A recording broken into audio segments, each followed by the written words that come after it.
ચેપ્ટરના મોટા ભાગના મુદ્દાઓ છે, આમ તો તમામ મુદ્દાઓ છે એ હસ્તકલાને આધારિત આપણે અભ્યાસમાં છે કે હસ્તકલાની અંદર ભારતે પ્રાચીન સમયની અંદર એ કઈ પ્રકારની વસ્તુઓ બનાવેલી હતી કે જે આજે આપણે કદાચ ભાષા રૂપે સાચવીએ છીએ કે મ્યુઝિયમમાં માત્ર આપણે જોઈએ છીએ, મોટા ભાગની વસ્તુ એમાંથી લુપ્ત થઈ ચૂકી હશે તો રોજિંદા જીવનમાં ઉપયોગમાં લેવામાં આવતી નથી એવા પ્રકારની વસ્તુ. આજે આપણે કઈ રીતે કલા વિશે ભણીએ? ચર્મ ઉદ્યોગ કે ચર્મ પરની કલા. ચામડા ઉપર જે છે એ પ્રાચીન સમયથી ચામડો છે એ માનવી ઉપયોગમાં કે વપરાશમાં લેતો આવ્યો છે. મરેલા પશુઓ કે મૃત પશુઓના માંસ કાઢી અને એમાંથી જે ખાલ એટલે કે ચામડું વધે છે એ ચામડા ઉપરથી અનેક પ્રકારની વસ્તુઓ ભારતની અંદર ભૂતકાળમાં બનાવવામાં આવતી. એમાં ખાસ કરીને પેલી વસ્તુ કઈ છે, ખેતીની અંદર જે છે એ પાણી કાઢવા માટે કોષની અંદર જે પાત્ર છે, બળદ ફરે છે, કોષ ફરે છે અને જે બોલે છે એને પાણી બહાર આવે છે.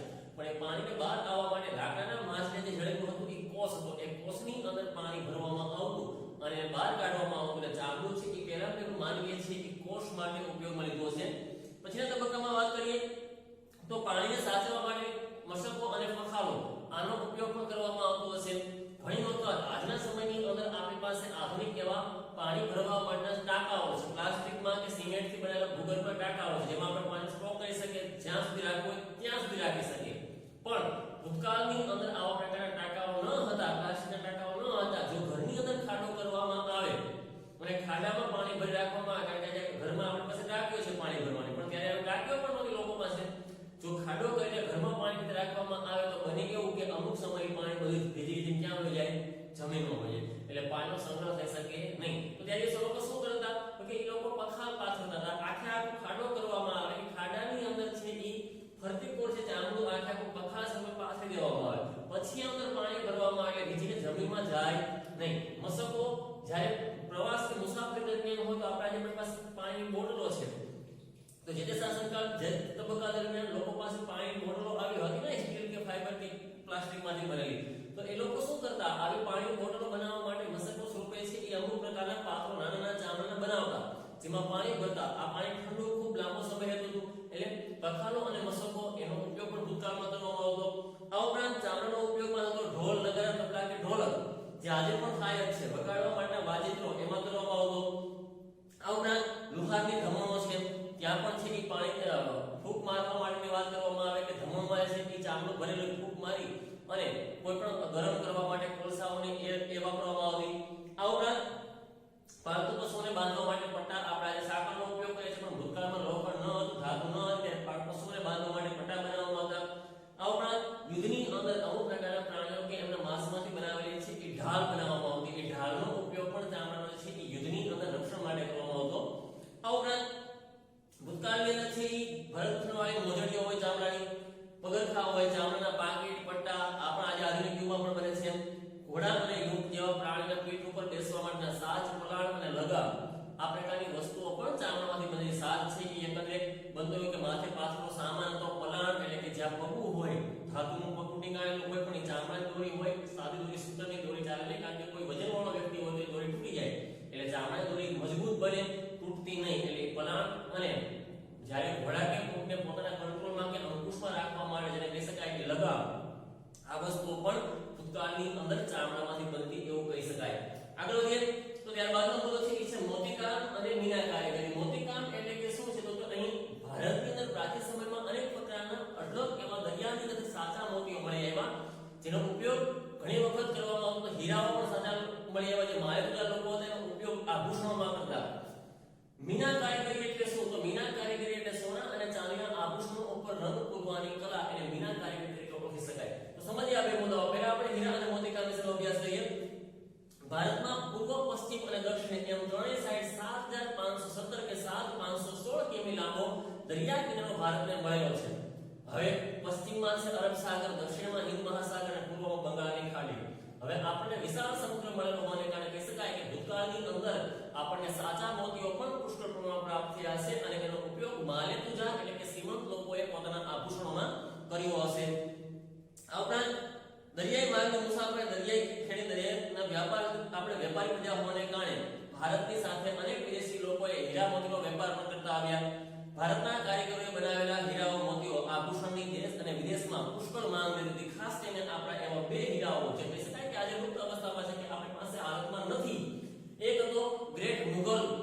જે હીરાનું નામ છે ગ્રેટ મુગલ, એ મુગલોના શાસનકાળ દરમિયાન બનેલો હતો. વર્તમાન સમયમાં ક્યાં છે એની કોઈ વિશ્વસનીયતા સાથેની વાતો રજૂ કરવામાં આવેલી નથી. કોહિનૂર જે આજે ઇંગ્લેન્ડ અંગ્રેજો પાસે છે, એટલે એ પણ ભારતમાં છે. એટલે કોહિનૂર અને ગ્રેટ મુગલ આ બે એવા હતા, બે નમૂન હીરાઓ જે ભારતની અંદર બનેલા હતા અને આજે આપણી પાસે ઉપલબ્ધ નથી. એ આપણી કમનસીબી કહેવાય. એટલે જ મિત્રો આપણે આપણો અભ્યાસ કરવો પડે કે જો આપણે આ બધી વસ્તુને સાચવીશું નહીં, સમજશું નહીં કે આ આપણો છે, તો કદાચ બનશે એવું કે ભવિષ્યમાં કોઈ વ્યક્તિઓ આપણા નામની કલાઓ છે એ પોતાના નામે કરી લેશે. જેમ કે કોહિનૂર હીરો એ ભારતનો હતો, પણ છેલ્લે રાણીના અંગ્રેજોના રાણી જે છે સાથે જાય છે, પોતાની સાથે લઈ જાય છે. તો આનો અર્થ આ થયો કે આપણી પાસે એ વસ્તુ રહી નહીં. આવી ઘણી બધી પ્રકારની વસ્તુઓ મિત્રો આપણે લુપ્ત કરી ચૂક્યા છે, ગુમાવી ચૂક્યા છે. નાલંદા વિદ્યાપીઠની અંદર રહેલા પુસ્તકો, હજારોની સંખ્યામાં પુસ્તકો સળગાવી નાખવામાં આવ્યા. જો આજે પુસ્તકો ઉપલબ્ધ હોત તો આજે આપણને એમાંથી અનેક પ્રકારની વસ્તુઓ જાણવા મળે. પણ આપણે કમનસીબી કહેવાય કે ભૂતકાળની અંદર આપણા શાસકો એને સાચવી શક્યા નહીં. તો આવું ન બને ભવિષ્યની અંદર, એટલા માટે આપણે પ્રકરણમાં આવતા મુદ્દાઓ સમજીશું અને ખાસ કે વસ્તુ આપણી છે એ ઓળખવાનો પ્રયાસ કરીશું. આ ઉપરાંત ભારતીય આભૂષણનો અલંકારનો સૌથી વધુ સોના અને સોના દાગીના ઉપરાંત શ્રીમંત વર્ગ, રાજા મહારાજાઓ અને અમીર ઉમરાઓ વૈવિધ્યસભર હીરા મોતીના આભૂષણો ભૂતકાળથી પહેરતા આવ્યા, જેનો ઉપયોગ આજે વધુ પડતા આભૂષણમાં સોના અને ચાંદી પૂરતો સીમિત થયો. પણ ભૂતકાળની અંદર અનેક પ્રકારના જે છે હીરા મોતીનો ઉપયોગ કરવામાં આવ્યો. ખાસ કરીને રાજા મહારાજાઓ, શ્રેષ્ઠ લોકો જેને શ્રેષ્ઠીઓ કહી શકાય એવા, આ ઉપરાંત મહાજનો જે ઉચ્ચ પદ ધરાવતા એવા લોકો હીરા, મોતી, માણેક, પન્ના, પોખરાજ, નીલમ જે એકંદરે રત્નો છે, બધા ધાતુ ન કહી શકાય પણ હીરા જેવા ભાગ છે એવા રત્નો, હીરા, માણેક, મોતી, પન્ના, નીલમ અને પોખરાજ, આના સોનાની અંદર આ પ્રકારની વસ્તુઓ જડતા અને એનો આભૂષણમાં ઉપયોગ કરતા. રાજા મહારાજાઓ છે અને બાદશાહો છે, એમના સિંહાસનની અંદર જ્યાં બેસતા ત્યાં આ પ્રકારના રત્નો લગાવતા. મુગટની અંદર આ પ્રકારના રત્નો લગાવવામાં આવતા કે બંને સાઈડ પહેરવામાં આવે. બાજુબંધ છે, એ બાજુબંધની અંદર પણ આનો ઉપયોગ કરવામાં આવતો. ગુજરાતમાં મોતીકામનો સવિશેષ ઉપયોગ થતો જોવા મળે છે. મોતીકામના કલાત્મક તોરણો ઘરની અંદર આપણે જોઈએ છે કે દિવાલના લોકો, ગુજરાતના લોકો છે, ગૃહ સુશોભન માટે ખૂબ જ પ્રખ્યાત છે. એટલે ઘરની અંદર જ્યાં દરવાજો છે ત્યાં તોરણ, એમાં પણ ખોટા મોતી પણ એ મોતીનો ઉપયોગ કરવામાં આવતો.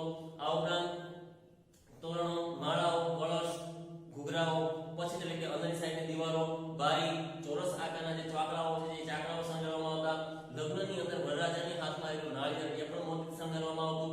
આ ઉપરાંત ઈંધોણી, પાણી ભરવા માટેનું પાત્ર, જે પાણી ભરાય છે પણ માથે રાખવા માટેનું પાત્ર એવું ઈંધોણી, એ પણ મોતીથી શણગારવામાં આવતી. આ ઉપરાંત વીંજણાઓ, ભૂતકાળની આપણે અત્યારે આધુનિક યુગની અંદર આપણી પાસે વીજળીની સેવા છે, એટલે આપણે પંખા કે એસીનો ઉપયોગ કરીએ છીએ, પણ ભૂતકાળમાં એ વસ્તુ ન હતી. ત્યારે લોકો એકંદરે વીંજણાનો ઉપયોગ કરતા, એટલે પંખા તરીકે વીંજણાનો ઉપયોગ કરતા, જેની અંદર આ પ્રકારના મોતી જડવામાં હતા. આ ઉપરાંત બળદને શણગારવામાં આવતા, જ્યારે જાન થતી ત્યારે એકંદરે એના માટે કલાત્મક એવા મોઢિયા, શિંગડા અને ઝૂલ, માથે નાખવાની ઝૂલ હોય, શિંગડા પણ શણગારવામાં આવતા. એટલે ભૂતકાળની અંદર કહી શકાય કે વર્તમાન સમય આપણો સીમિત છે. વર્તમાન સમય સુધી આજે આપણે ખોટા મોતીનો તો ઉપયોગ કરીએ છીએ, પણ ભૂતકાળમાં એનો સુશોભનની અંદર વિશેષ પ્રમાણમાં ઉપયોગ થતો હશે. આવું સાદા ભાષામાં આપણે કહી શકીએ છીએ. હવે એ જ પ્રકારની આપણે આ મુદ્દાની અંદર બીજી વાત કરીએ, મીના કારીગરી. મીના કારીગરી એટલે શું? તો કે મીના કારીગરીનો સીધો અર્થ એ થાય છે સોના અને ચાંદીના આભૂષણો ઉપર રંગ પૂરવાની કલા. ભૂતકાળની અંદર લોકો ઘરેણાની અંદર, આજના આધુનિક યુગની અંદર પણ આપણને અમુક પ્રકારના રંગો જોવા મળે છે. લાલ અને લીલા, ગુલાબી, કાળા, વાદળી, આવા રંગો છે એ દેશ વિદેશની અંદર અહીંયાથી જે છે રંગ કરી અને મોકલવામાં આવતા ઘરેણા તરીકે. જે કે મીના કારીગરીનો સીધો અર્થ એ થાય છે કે સોના અને ચાંદીના આભૂષણો ઉપર રંગ પૂરવાની કલા. મીના પૂરવાની કલા એટલે મીના કારીગરી. ભારત દેશ એના માટે પણ પ્રખ્યાત હતો. ખાસ કરીને છે કે જયપુર, દિલ્હી, વારાણસી અને હૈદરાબાદ આ પ્રકારના રંગો માટે પ્રખ્યાત હતા. લાલ રંગ માટે હતું જયપુર પ્રખ્યાત હતું. લીલા રંગ માટે છે કે એકંદરે લખનઉ પ્રખ્યાત, દિલ્હી પ્રખ્યાત હતું. વાદળી રંગ માટે લખનઉ પ્રખ્યાત હતું. હૈદરાબાદ છે એ કાળા રંગ માટે પ્રખ્યાત હતું. એટલે દરેક જે છે એ નગરો છે એ પોતાના રંગો પૂરવાની કલા માટે પ્રખ્યાત હતા. દરેક શહેર, અમુક શહેર છે લાલ રંગ માટે પ્રખ્યાત હોય, હૈદરાબાદ છે તો કાળા રંગ માટે પ્રખ્યાત હોય, વાદળી માટે યુપીનું વારાણસી કે લખનઉ એ પ્રખ્યાત હોય. તો દરેક રંગો છે એ પૂરવા માટેના અલગ અલગ શહેરો છે એના માટે પ્રખ્યાત હતા. તો સોના અને ચાંદીના આભૂષણો ઉપર આ રીતે જયપુર, દિલ્હી, લખનઉ, વારાણસી, હૈદરાબાદ આ પ્રકારના રંગો પૂરી અને અહીંથી આભૂષણો તૈયાર કરતા અને વિદેશની અંદર મોકલતા. બદલામાં ભારતને પુષ્કળ પ્રમાણમાં વિદેશી આવકો પ્રાપ્ત થતી. પણ આ વસ્તુઓ ભૂતકાળમાં હતી. અંગ્રેજોના શાસનકાળ દરમિયાન તમામ પ્રકારની પ્રક્રિયાઓ ઊંધી પડી ગઈ. આખે આખું આપણું જે છે કે અર્થતંત્ર ઊંધું થઈ ગયું. ખાસ કરીને જે સોના ચાંદીના આભૂષણો રંગ પૂરાઈ વિદેશ કરતા બદલામાં આવક આવતી એ સાવ ઊંધું થઈ ગયું.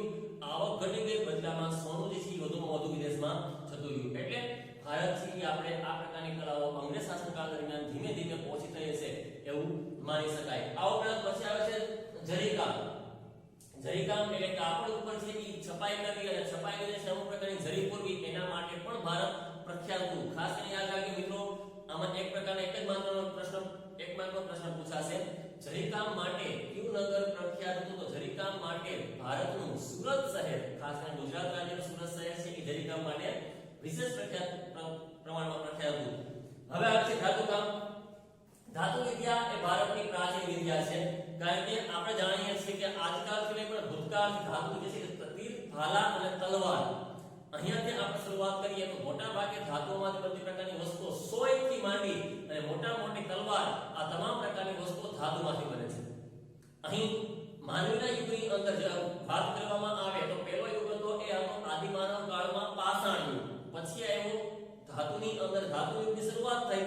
આદિમાનવે પાષાણ એટલે કે પથ્થરનો ત્યાગ કર્યો અને ધાતુની શોધ થવાની સાથે એમણે ધાતુમાંથી અમુક પ્રકારની વસ્તુઓનો વપરાશ કર્યો. જેમાં પહેલી આવી તાંબુ એટલે તામ્ર યુગ. પછીના તબક્કામાં આવ્યું કાંસુ એટલે કાંસ્ય યુગ. એટલે કાંસ્ય યુગમાં કાંસુ અને પિત્તળ આ બેનો સમાવેશ છે. પછીના યુગની અંદર આવ્યો લોહ યુગ એટલે લોખંડ. વર્તમાન સમયમાં લોહ યુગ છે એટલે આપણે સ્ટીલ અને સ્ટેનલેસ સ્ટીલ કે અમુક પ્રકારના સ્ટીલનો વાસણો તરીકે ઉપયોગ કરી રહ્યા છીએ. હવેના તબક્કાની જે યુગ છે એ છે આ કોઈ અણુ યુગ એટલે કે પરમાણુ યુગ, જે ઊર્જાના વપરાશમાં આપણે ઉપયોગમાં લઈ રહ્યા છીએ. એટલે માનવ જીવનના અનેક પ્રકારના તબક્કાઓ છે કે આ યુગ છે એમાં આપણે તે વર્તમાન સમયમાં લોહ યુગમાં ચાલીએ છીએ. પાષાણ યુગ, તામ્ર યુગ, કાંસ્ય યુગ અને લોહ યુગ. જ્યારે ધાતુની શોધ થઈ તાંબાની સાથે ઋષિમુનિ કાળની અંદર તાંબુ એ વપરાશમાં લેવામાં આવ્યું, ત્યારથી ધાતુ વિદ્યા ભારતની અંદર પ્રખ્યાત છે અને પ્રાચીન છે. પાષાણ યુગ પછીના ધાતુ યુગમાં ધાતુ વિદ્યા વિકસી. લોથલના કારીગરો ભૂતકાળમાં જે હડપ્પીય સંસ્કૃતિ અને ખાસ કરીને જમીનમાં દટાઈ ગઈ હતી એમાં લોથલ શહેરના કારીગરો ધાતુમાંથી બનેલા દાંતરડાઓ, આ ઉપરાંત સારણીઓ, વણાંકવાળી કરવતો કાપવા માટે કરવત, અમુક સાયકલના પૈડાઓ કે અમુક પ્રકારની પૈડાઓ તરીકે વાહનના બળદગાડીના પૈડાઓમાં આરા, નાની એવી સોય વગેરે પ્રકારની વસ્તુઓ બનાવી તાંબા અને કાંસામાંથી બનાવી હોવાનું માનવામાં આવે છે. આ ઉપરાંત ધાતુના ઓજારો ઉપરાંત વાસણ, મૂર્તિઓ, અમુક પ્રકારના ભરવા માટેના દહીં, દૂધ, છાશ કે અમુક પ્રકારના પાત્રો ભરવા માટેના વાસણમાં, યુદ્ધો માટેના અસ્ત્રો અને શસ્ત્રો જેમાં તીર, ભાલા અને તલવાર એ પણ ધાતુમાંથી બનતા ગયા. સોના અને ચાંદી જેવી વસ્તુઓ આભૂષણમાં ઉપયોગમાં લઈ શકાય એ માટે ધાતુનો ઉપયોગ એમાં ઘરેણા માટે પણ કરવામાં આવતો ગયો. ધીમે ધીમે જેમ જેમ યુગ આગળ વધતો ગયો એમ એમ દરેક પ્રકારની વસ્તુઓ ધાતુમાંથી બનતી ગઈ અને આજે આપણે જાણીએ છીએ કે પૂરેપૂરો યુગ એ ધાતુ યુગ કહી શકાય એવા પ્રકારનો પહોંચી ગયો છે. કારણ કે આજે મોટા ભાગની વસ્તુઓ જે આપણે વપરાશમાં લઈ રહ્યા છીએ મિત્રો, એ તમામ પ્રકારની વસ્તુઓ લગભગ ધાતુમાંથી બનેલી હશે એવું કહી શકાય. આ ઉપરાંત કાષ્ઠકલા. કાષ્ઠ એટલે લાકડું. યાદ રાખજો, કાષ્ઠનો અર્થ થાય છે લાકડું. કાષ્ઠ એટલે લાકડું ને લાકડા ઉપરનું કોતરકામને કાષ્ઠકલા કહી શકાય. અમુક પ્રકારના શહેરો હતા એ લાકડા ઉપરનું કોતરકામ કરવા માટે ભારતની અંદર ભૂતકાળમાં પ્રખ્યાત હતા, જેના કારણે આજે આપણે અનેક પ્રકારની વસ્તુઓ લાકડામાંથી બને છે એ વસ્તુને સાચવીએ છીએ, ઉપયોગમાં લઈ શકીએ છીએ કે વપરાશ કરી શકીએ છીએ. અમુક વસ્તુઓ મ્યુઝિયમમાં પડી છે અને અમુકને આપણે જે દેન છે આપણા પૂર્વજોએ જે ધાતુમાંથી લાકડામાંથી બનાવી છે તે એનો ઉપયોગ આજે આપણે કરી રહ્યા છે. તો એ માત્ર ને માત્ર આપણા પૂર્વજો કે આપણા જે ભૂતકાળના કારીગરો હતા એની શ્રેષ્ઠમાં શ્રેષ્ઠ દેન કહી શકાય. માનવ જીવનનો સંબંધ શરૂઆતથી જ વૃક્ષ સાથે થતો છે અને વનરાજી સાથે જોડાયેલો છે. આપણે પ્રાચીન સમયથી લાકડાને જોડાયેલા છે અને વૃક્ષો છે એ આપણા જીવનનો અવિભાજ્ય અંગ છે. કારણ કે જો વૃક્ષો છે તો આપણને ઓક્સિજન પ્રાપ્ત થાય છે, બદલામાં વૃક્ષો આપણને લાકડું પણ આપે છે. લાકડાનો ઉપયોગ પણ આપણે વિશેષ જગ્યાએ વિશેષ પ્રકારમાં કરી શકીએ છીએ. એટલે લાકડું છે એ આપણા માનવ જીવનની સાથે પ્રાચીન સમયથી જોડાયેલું હોય એવું કહી શકાય. પ્રારંભની અંદર આદિમાનવ કાળમાં લાકડાનો ઉપયોગ ક્યાં થયો? તો કે આદિમાનવ કાળની અંદર લાકડાનો ઉપયોગ પહેલો થયો બળતણ માટે. ધીમે ધીમે એમાંથી ઓજારો બનતા ગયા, મકાનો એટલે કે ભવનો બનતા ગયા, નવા નવા પ્રકારના મકાનના બાંધકામ થતા ગયા, મંદિરોમાં લાકડું બનાવવામાં ઉપયોગમાં લેવામાં આવતું ગયું. ધીમે ધીમે આગળ વધતા ગયા એમ લાકડામાંથી મૂર્તિઓ બનાવવા લાગી. બાળકો માટેના રમકડા પણ લાકડામાંથી બનતા ગયા અને સોગઠાઓ જે ચોપાટ રમવા માટેના સોગઠાઓ હતા એ પણ લાકડામાંથી બનતા ગયા. નળિયાવાળા મકાન હતા એને ટેકો આપવા માટે થાંભલીઓ કે ઠેલ આ વસ્તુ પણ લાકડામાંથી બનતી ગઈ. આ ઉપરાંત બારી બારણા, ઘરમાં મૂકેલા ગોખલાઓ, બહારની સાઈડ મૂકેલી અટારીઓ હોય, સિંહાસન હોય, રાજા મહારાજાને બેસવા માટેના લાકડામાંથી બનેલી ખુરશીઓ હોય, અમુક પ્રકારની જાળીઓ હોય. આ ઉપરાંતની વાત કરીએ તો અમુક ફર્નિચર કે રમકડાઓ છે એ પણ બનતા ગયા. ખાસ કરીને ગુજરાતના રમકડાઓ માટેનું પ્રખ્યાત શહેર જે હતું એ હતું ઈડર અને ફર્નિચર કે લાકડાના હિંચકા બનાવવાનું શહેર પ્રખ્યાત હતું એ હતું સંખેડા. તો યાદ રાખજો મિત્રો, અહીં બે પ્રકારના MCQ બનશે. ખાસ કરીને કારણ કે આ પ્રકરણ આપણે મોટા ભાગના પ્રશ્નો છે એ એક વાક્યને રિલેટેડ મોટામાંથી બનતા હશે. એટલે સંખેડા છે એ એવું શહેર હતું કે જે ફર્નિચર અને લાકડાના જે છે અમુક પ્રકારના હિંચકા બનાવવા માટે પ્રખ્યાત હતું, જ્યારે ઈડર છે એ રમકડા બનાવવા માટે પ્રખ્યાત હતું એવું અનુમાન લગાવી શકાય છે. હવે ત્યારબાદ આવે છે એ છે કલા છે એ છે જળતર કામ. જળતર કામનો સીધો અર્થ થાય જડવું. સોના અને ચાંદીના આભૂષણો ઉપર હીરા અને મોતી જડવાની કલાને જળતર કામ તરીકે ઓળખવામાં આવે. રાજસ્થાનનું બીકાનેર શહેર આ કલા માટે વિશેષ પ્રમાણમાં પ્રખ્યાત છે એવું આપણે કહી શકીએ છીએ. જળતર કામનો સીધો અર્થ યાદ રાખજો. સોના અને ચાંદીના આભૂષણો ઉપર હીરા અને મોતીને ચોંટાડવાની કે જડવાની કલા એટલે જળતર કામ. જેના માટે શહેર પ્રખ્યાત છે એ છે રાજસ્થાનનું બીકાનેર. તો મિત્રો અહીં આપણે અમુક પ્રકારની વસ્તુઓ યાદ રાખવી પડશે કારણ કે નગરો અને શહેરો છે ને એ અમુક પ્રકારની કલાઓ સાથે જોડાયેલા છે. મેં તમને યાદ હોય કીધું હતું ટેરાકોટા. ટેરાકોટા એટલે પકવેલી માટી. તો પકવેલી માટી માટે કયું હતું કે રાજસ્થાનનું કાળી બંગાળ હતું. પટોળા માટે કયું શહેર પ્રખ્યાત હતું તો કે પટોળા માટે પ્રખ્યાત શહેર છે એ છે પાટણ. રાજસ્થાન રાજ્ય કઈ પ્રકારના કાપડ માટે પ્રખ્યાત છે તો કે બાંધણી માટે. ગુજરાતના કયા ચાર શહેરો બાંધણી માટે પ્રખ્યાત છે કે જામનગર, જેતપુર, ભુજ અને માંડવી. કચ્છના બની વિસ્તારની જત કોમ શેના માટે પ્રખ્યાત છે તો કે વિશેષ પ્રકારના ભરતભૂષણ માટે પ્રખ્યાત છે. હીરા મોતી કામની વાત કરીએ ત્યારે મીના કારીગરીમાં આપણે વાત કરીએ જયપુર, દિલ્હી, લખનઉ અને હૈદરાબાદ એ અમુક પ્રકારની મીના કારીગરી માટે પ્રખ્યાત છે. જેમાં જયપુર લાલ, દિલ્હી લીલા રંગ માટે હોય, લખનઉ છે એ એકંદરે વાદળી રંગની મીના કારીગરી માટે પ્રખ્યાત હોય, એવું જ વારાણસી એ પણ વાદળી રંગ માટે પ્રખ્યાત છે. હૈદરાબાદ કાળા રંગ માટે પ્રખ્યાત હતું. અને અહીં આપણે જરી કામમાં વાત કરી રહ્યા સુરત શહેર. આ રીતે કાષ્ઠકલામાં બે શહેર આવ્યા ગુજરાતના, સંખેડા અને ઈડર. હવે ઈડર અને સંખેડામાં સંખેડા હતું કે ફર્નિચર માટે અને લાકડાના હિંચકા માટે, જ્યારે ઈડર હતું કે લાકડાના રમકડા બનાવવા માટે પ્રખ્યાત હતું. હવે અહીં ફરી પાછો એક પ્રશ્ન આવ્યો એક વાક્યનો, જળતર કામ માટે કયું શહેર પ્રખ્યાત છે તો જળતર કામ માટે મિત્રો યાદ રાખજો એ છે રાજસ્થાનનું બીકાનેર. એ જળતર કામના સોના અને ચાંદીના આભૂષણો ઉપર જે હીરા મોતી ચોંટાડેલા છે એ ભૂતકાળથી પ્રખ્યાત આ શહેર છે એમ કહી શકાય. અલંકારો અને જળતર કામની ભારતની એક પ્રાચીન કલા છે. ભારતના રાજાઓ, સમ્રાટો, અનિશાસકો અને તે સમયના શ્રીમંતો વગેરે જે સુવર્ણ અલંકાર ધારણ કરતા હતા તેમાં હીરા, મોતી અને માણેક જેવા કિંમતી રત્નો જડતા હતા. હાર, બાજુબંધ, કડા, મુગટ, ખાસ કરીને રાજસ્થાની મહિલાઓ માટેનું આભૂષણ એવું માથાથી લઈને કાન સુધીની દામણી, આ ઉપરાંત કુંડળ, કાપ, નથણી આવા પ્રકારની વસ્તુઓ ઉપર વિશેષ પ્રમાણમાં હીરા અને મોતી ચોંટાડેલા આભૂષણો પહેરવામાં આવ્યા. ભૂતકાળથી પહેરવામાં હતા અને આ પ્રકારના આભૂષણોની માંગ આજે પણ રહી છે. ખાસ કરીને વધુ પડતા શ્રીમંતો કે ધનાઢ્યો કે માન્યતાજર લોકો છે એટલે કે શ્રીમંત લોકો છે એ લોકો વધુ પડતા આ પ્રકારના આભૂષણોનો ઉપયોગ કરી શકે છે. શા માટે? કારણ કે એક તો સોના અને ચાંદીની કિંમત તો છે પણ એમાં જો હીરા અને મોતી કોઈ ચોંટાડવામાં આવે તો આ આભૂષણની કિંમત ઓલમોસ્ટ ડબલની આસપાસ થઈ જતી હોય એટલે મોંઘું બને ઘણું. એટલે કહી શકાય કે સામાન્ય વર્ગ કે ગરીબ વર્ગ મોટા ભાગે આ આભૂષણનો ઉપયોગ નહીં કરી શકતો હોય, પણ શ્રીમંતો, શ્રેષ્ઠીઓ, મહાજનો, રાજા મહારાજાઓ છે કે બાદશાહો છે એ વધુ પડતા આ પ્રકારના આભૂષણનો ઉપયોગ કરતા હશે. એટલે રાજસ્થાનનું શહેર છે એ એમના માટે ખાસ કરીને પ્રખ્યાત હતું. હવે આજે જે આપણે કલાઓનો અભ્યાસ કરીએ એમાં ચર્મ ઉદ્યોગ છે. ચર્મ ઉદ્યોગનો અર્થ પણ એ જોડાયેલો ચામડાની સાથે. ચામડા પરની વસ્તુઓ જેમાં પગરખાં, મોજડીઓ, પાકીટ, પટ્ટા, પખાલ, મશાક અથવા તો છે ઈ કોષ, પાણી બહાર કાઢવા માટે કોષ, ઢોલ, નગારા માટે ચામડું વાપરવામાં આવતું. હીરા અને મોતીકામ ભારતમાંથી પ્રખ્યાત એવા બે હીરાઓ મળી આવ્યા તો યાદ રાખજો મિત્રો, જેમાં ગ્રેટ મુગલ અને કોહિનૂર. જો એક બાકીના ઉત્તર પ્રશ્ન પૂછવો હોય કે ભારતને કઈ ત્રણ બાજુએ દરિયા કિનારો છે? પૂર્વ, પશ્ચિમ અને દક્ષિણ. કેટલા કિલોમીટર તો કે 7517 કિલોમીટર લાંબો દરિયા કિનારો છે. આ ઉપરાંત હીરા હોય છે એ રત્નો કયા કયા પ્રકારના હોય તો એમાં હીરા, મોતી, માણેક, પન્ના, નીલમ અને પોખરાજ આ શું છે? બધા રત્નો છે જેમાં ધાતુ હોતી નથી. સોનું અને ચાંદી કેવું કહેવાય? ધાતુ કહી શકાય. આ પથ્થર સ્વરૂપે જેમ કહી શકાય કે એવા રત્નો છે. હીરા, મોતી, માણેક, પન્ના, નીલમ અને પોખરાજ. આ ઉપરાંત મીના કારીગરી એટલે શું તો કે સોના અને ચાંદીના આભૂષણો ઉપર રંગ પૂરવાની કલાને શું તરીકે ઓળખવામાં આવે છે? મીના કારીગરી. જરીકામ, કાપડ ઉપરનો છપાય અને એમાં પૂરવામાં આવતી જરી, એમના માટે કયું શહેર પ્રખ્યાત હતું તો યાદ રાખજો મિત્રો એ હતું સુરત શહેર. ધાતુકામ, પ્રાચીન સમયે ધાતુનો ઉપયોગ કરતો હોય જેમાં મેં તમને અગાઉ કીધું કે સોય છે, મૂર્તિઓ છે અથવા તો છે ઈ અસ્ત્ર શસ્ત્ર જેમાં તીર, ભાલા અને તલવાર હોય. ધીમે ધીમે આવાસો કે ભવનો એ ધાતુમાંથી બનતા ગયા એટલે અનેક પ્રકાર માટે ધાતુ પણ પ્રખ્યાત હતું. લાકડા ઉપરનું કોતરકામ એટલે શું થશે? કાષ્ઠકલા, જેમાં પણ મકાનો, મંદિરો, ભવનો, ઇમારતો લાકડામાંથી બનતી ગઈ. લાકડાની જાળીઓ છે, બારી છે, ડોકલાઓ છે, અટારીઓ છે. આ ઉપરાંત ગુજરાતનું સંખેડા, જેમાં લાકડાના ફર્નિચર માટે કે હિંચકા માટે હોય. ઈડર ગુજરાતનું શહેર છે, એ રમકડા માટે હોય, એ પણ પ્રખ્યાત છે. જળતર કામ, સોના અને ચાંદીના આભૂષણો ઉપર જે હીરા, મોતી કે માણેક જડવામાં આવે છે, કલા એટલે જળતર કામ, એમના માટે પણ ભારત પ્રખ્યાત હતું.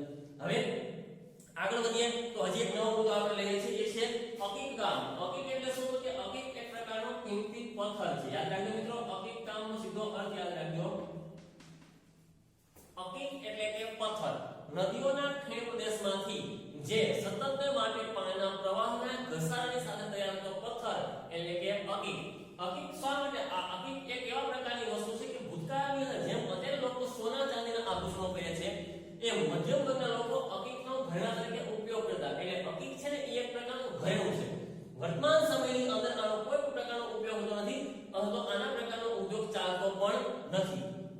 સમજીએ, અકીક એ ભારતની કેટલીક નદીઓના ખીણ પ્રદેશમાંથી મળી આવતો પથ્થર છે.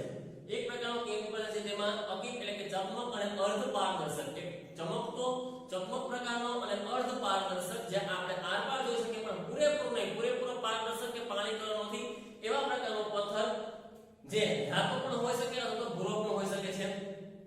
ખાસ કરીને સિલિકા મિશ્રિત ભૂરા રંગના સફેદ રંગના કેલ્સિટ્રોનિક પથ્થરને અકીક તરીકે ઓળખવામાં આવે. યાદ રાખજો, ભૂરા કે સફેદ રંગના પથ્થરો છે જે નદીઓના ખીણ પ્રદેશમાં પાણીના પ્રવાહ કે આબોહવાકીય ફેરફારની સાથે તૈયાર થયેલા છે, સિલિકા મિશ્રિત છે, એવા પથ્થરોને અકીક તરીકે ઓળખવામાં આવે છે. ગુજરાતની અંદરથી આવા પ્રકારના અકીકના પથ્થરો સુરત, ખંભાત, અમદાવાદ અને રાણપુર વિસ્તારમાંથી મળી આવતા. જે જગ્યાએથી પથ્થરો મળી આવતા એ બધા અકીકના પથ્થરોને જડવા માટેનું શહેર પ્રખ્યાત હતું, એ હતું ખંભાત. જેમાં આજે આપણે જોઈએ છે રત્ન કલાકારો એટલે કે હીરા ઉદ્યોગની સાથે જોડાયેલા હીરા ઘસુ લોકો છે, એ હીરા ઘસવાનું કામ કરે છે. એમ ભૂતકાળની અંદર અકીકના પથ્થરોને ઘસવા માટે ખંભાત શહેર, આજે સુરત શહેર છે એ હીરા ઉદ્યોગ માટે પ્રખ્યાત છે. એમ ભૂતકાળની અંદર છે ખંભાત એ અકીકના પથ્થરોને ઘસવા માટે પ્રખ્યાત હતું. જેમ રાણપુર છે, ખંભાત છે, સુરત છે, અમદાવાદ છે, અહીંથી જે અકીકના પથ્થર મળતા એ બધા પથ્થરને ખંભાત મોકલવામાં આવતા. ત્યાં એની ઉપર પહેલ પાડી મીન્સ કે ડિઝાઇન કે આકાર આપવામાં આવતો અને ત્યારબાદ એનો ઘરેણા તરીકે ઉપયોગ કરવામાં આવતો. પણ વર્તમાન સમયની અંદર ખંભાતની અંદર આ અકીક ઉદ્યોગ મૃતપાય અવસ્થામાં છે અથવા તો ચાલતો નથી. કારણ કે વર્તમાન સમયની અંદર અકીક એકમાત્ર પથ્થર સીમિત છે, પથ્થર પૂરતો સીમિત છે, એનો ઘરેણા તરીકે ઉપયોગ ક્યાંય કરવામાં આવતો નથી. એટલે અકીકનો ઉપયોગ વર્તમાન સમયમાં થતો ન હોવાને કારણે કહી શકાય કે આ ઉદ્યોગ મૃતપાય અવસ્થામાં સાવ ઠપ છે. મિત્રો, આજના જે મુદ્દાઓ છે આપણા આ પ્રકરણની અંદર આવતા મુદ્દાઓ એ સમજાવેલા મુદ્દાઓ તમારે તમામ ચોપડીમાં લખવાના છે, સિવાય કે જરી કામને બાદ કરતા. આજના જે મુદ્દાઓ હોમવર્કમાં લખવાના છે તે છે ફેરબુકની અંદર ચર્મ ઉદ્યોગ, હીરા મોતી કામ અને મીનાકારીગરી, જરી કામ નથી લખવાનું, ધાતુ કામ, કાષ્ઠકલા, જળતર કામ અને અકીક કામ. આ બધા પ્રશ્નો જે છે એ 2 માર્કમાં પૂછાશે. સિવાય કે હીરા અને મોતી કામ કે મીનાકારીગરી એ ઘણી વખત 3 ગુણમાં પૂછાઈ શકે, પણ બાકીના જે બધા મુદ્દાઓ છે એ 2 માર્કમાં પૂછાશે. આપે આ બધા મુદ્દાઓ ફેરબુકની અંદર લખવાના છે અને પ્રશ્ન શું બનાવીશું? ચર્મ ઉદ્યોગનો પરિચય આપો, હીરા મોતી કામ અને મીનાકારીગરી ટૂંકમાં લઈ શકો, ધાતુ કામનો પરિચય આપો, કાષ્ઠકલાનો પરિચય આપો, જળતર કામનો પરિચય આપો, અકીક કામ એટલે શું? આવા પ્રકારના પ્રશ્નો આપણે આપણી ફેરબુકની અંદર લેવાના છે. આજનો લેક્ચર આપણે સમાપ્ત કરીએ છીએ.